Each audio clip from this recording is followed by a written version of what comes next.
Welcome to competitive exam insights ৪৬তম BCS preliminary Bangla প্রশ্নের সমাধানে আপনাদের সবাইকে স্বাগতম।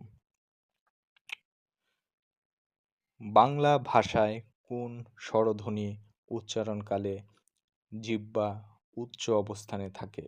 উত্তর গ, রস্যৌ। বাংলা শব্দ ভাণ্ডারে অনার্য জাতির ব্যবহৃত শব্দ? উত্তর গ, দেশি। ধ্বনিবিজ্ঞান ও বাংলা ধ্বনিতত্ত্ব গ্রন্থের রচয়িতা?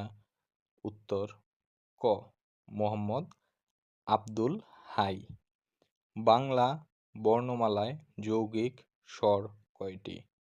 উত্তর খ, দুটি। যৌগ্র শব্দ কোনটি? উত্তর ঘ,